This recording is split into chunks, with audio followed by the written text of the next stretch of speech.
En 2014, le 5 septembre, 130 personnes venues de tout le Brésil, Martinique et Finlande ont participé au mouvement d'adieu au fleuve Xingu dans l'état du Pará, au nord du Brésil, qui disparaîtra sur les eaux du barrage Belo Monte.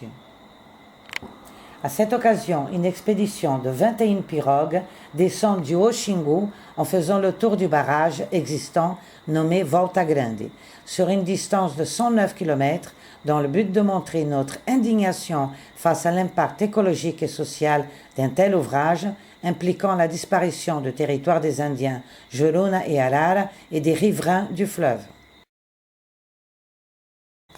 Organisé par l'Institut social et environnemental et l'association Ouija Miratu, qui défendent les intérêts des riverains du fleuve Xingu, les participants étaient logés au centre de formation Bétagne pour préparer leur expédition.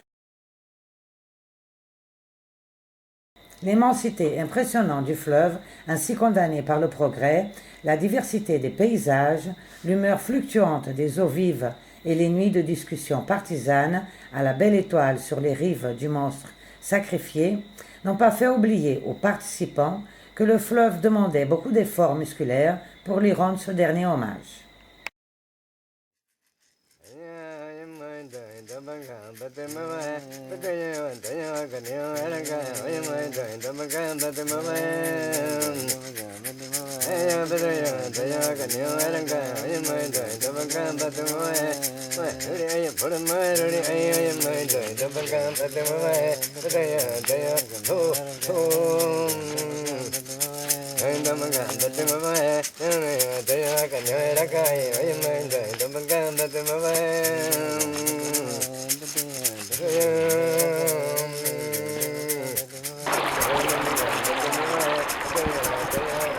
Ah, tá, entendi. De Vila ele vai voltar pra casa.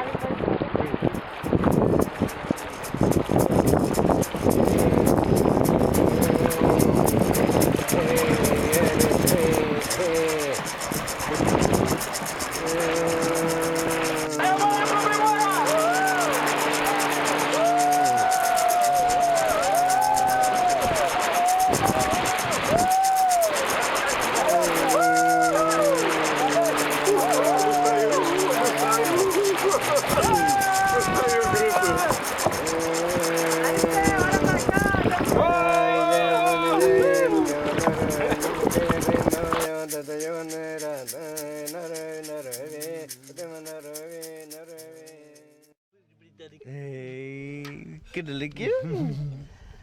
Itu orang ni, kamu kena pula menit tinggi.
En naviguant loin de notre point de départ, nous prenons conscience de l'importance de ce fleuve pour les autochtones.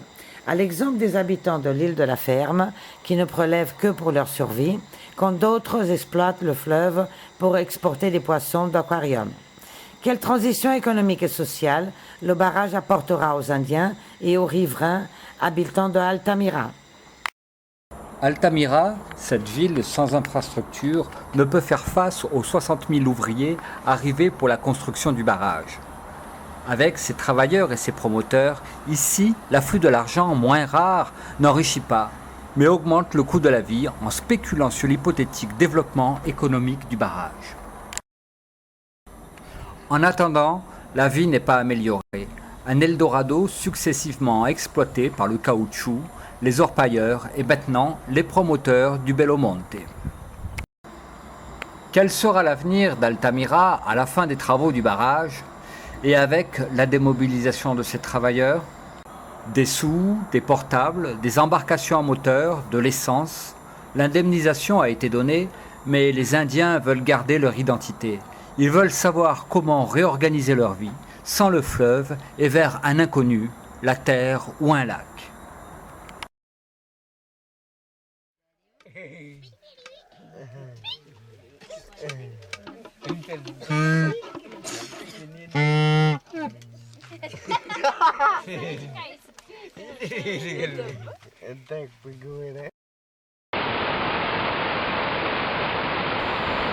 Mais le fleuve Xingu est et restera un fleuve magique.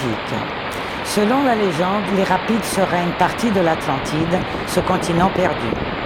Les ingénieurs eux-mêmes considèrent la Volta Grande comme la couronne du roi, un des meilleurs rendements hydrauliques exploitables 4 mois par an seulement.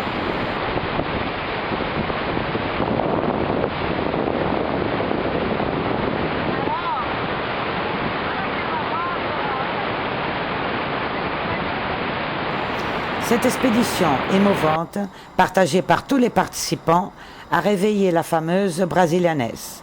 Cette reconnaissance des valeurs brésiliennes, mélangée par la joie de connaître ce fleuve, de vibrer sur le rythme de ses eaux. Cet océan d'eau douce nous restera toujours mystérieux, avec la complexité de sa forêt et la tristesse de le voir transformé en exportateur d'énergie.